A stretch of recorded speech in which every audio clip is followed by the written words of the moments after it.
What's up? It's your boy Mean Joe Green, aka Prince of the Ghetto.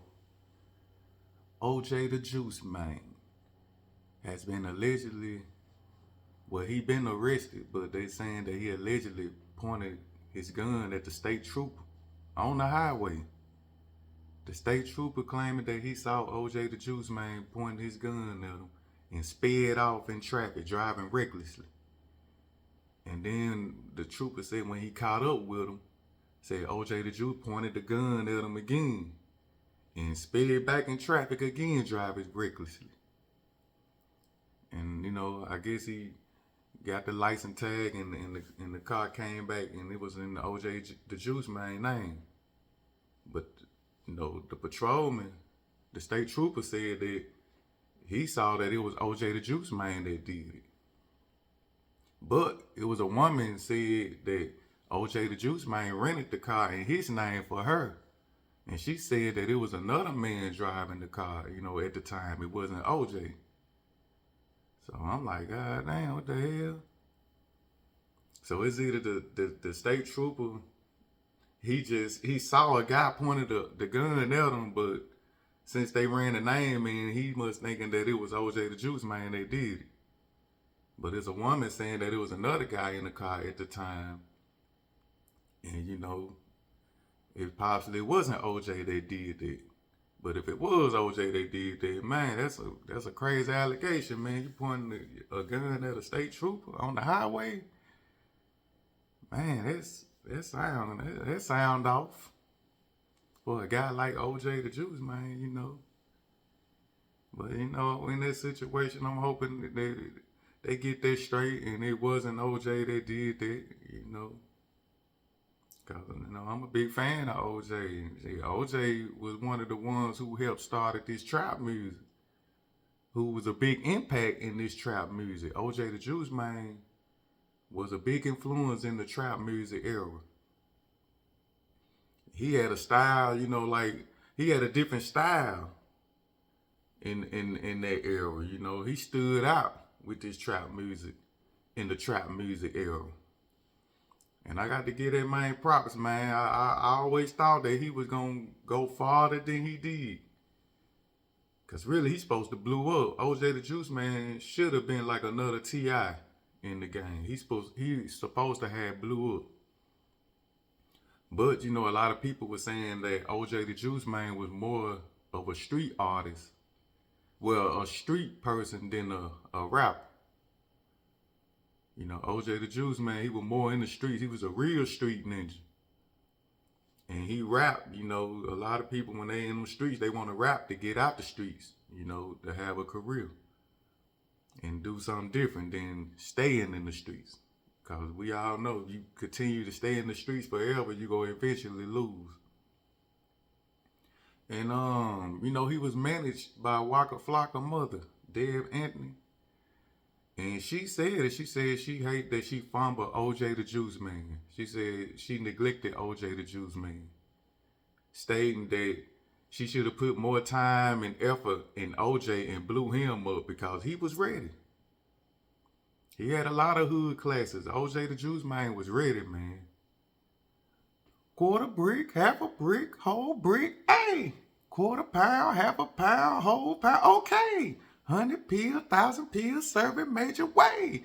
Juiceman and Gucci Man make the trap. Hey, I'm booming, I'm bucking, I'm serving all the baby. Rap game easy, but the dope game gravy. Young Jew man, and my life is like the J Key with stupid, fruity, crazy swag jumping in your lady. That boy that had a style and he was going out down there on every feature he was on. OJ the Juiceman, man, he was that guy, man. He's supposed to went farther in the trap era than he had. Even though he still did his thing. Cause like Gucci, man, he'll tell you too, OJ the Juiceman, he was a real street ninja. That just transitioned into a rap artist.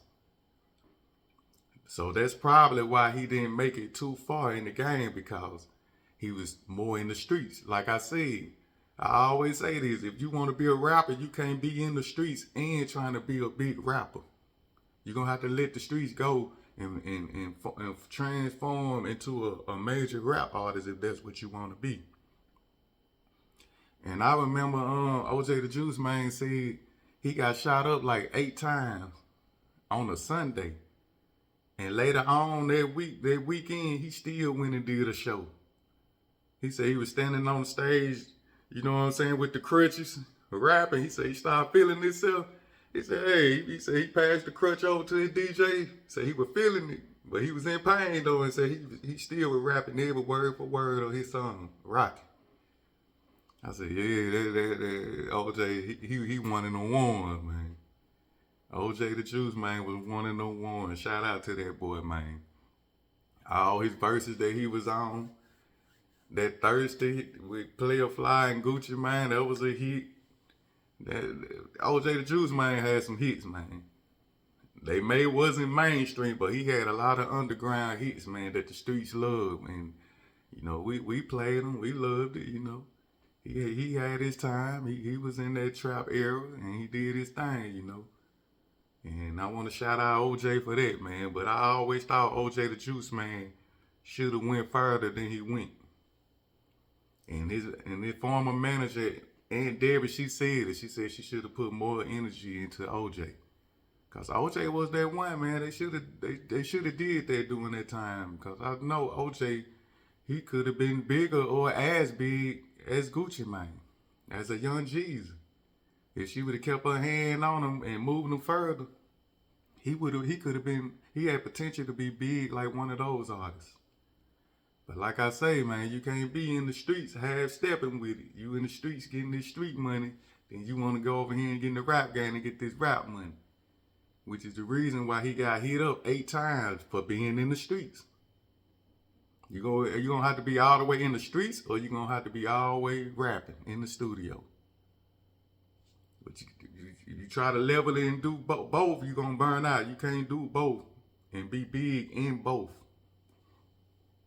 So, you know, hey, OJ the Juiceman is a prime example, because even his manager, Deb Anthony, she said that OJ was the real street artist. He was bigger than Gucci Mane in the streets. You know, and I can believe that. I could believe Gucci Mane was a street artist, but when Gucci got in that studio and started making those hit records, he stuck with that. And he rapped about the streets that he have done. But OJ the Juiceman was with him, but still in the streets doing it. Which is the reason why Gucci kept elevating and blew further, which was right. I would have did the same thing. And OJ the Juiceman tried to go further with Gucci, but he still had his foot in the street. He still had the left foot in the street, which that's what was holding him back in this rap industry. So, you know, it be like that at times with certain artists, man. And I hate that for OJ, because OJ, he had his own swag, he had his own style, man.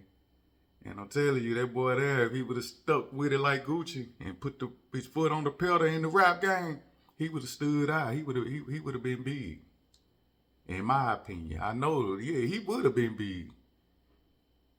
But you know, yeah, shit happen, man. When you growing up in the hoods and the streets, man, you used to that street life, and it be on you. You just stick with it.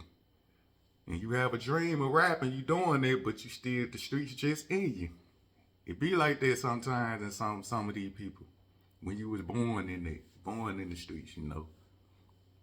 But I just want to give a big shout out to OJ, man, for what he contributed to the trap era. He did that. He made a name for himself. People know him in Atlanta. And you know, I just wish he could have just went further with it, and we would have heard more music, because that boy was ready, man. Straight up. So shout out to OJ the Juiceman. I hope he beat these case that they got on him, saying that he pointed this weapon at the state trooper and all that. You know, I hope it wasn't him, and he get out and get back to doing what he was doing, you know. So, you know, it is what it is. Shout out to OJ for contributing to the trap game, the trap era. And that's what it is, man. If you made it this far in the video, like the video. And as always, you know, I'm coming back with some more flavor. And it's all good, man. It's your boy Mean Joe Green. Look, I'm about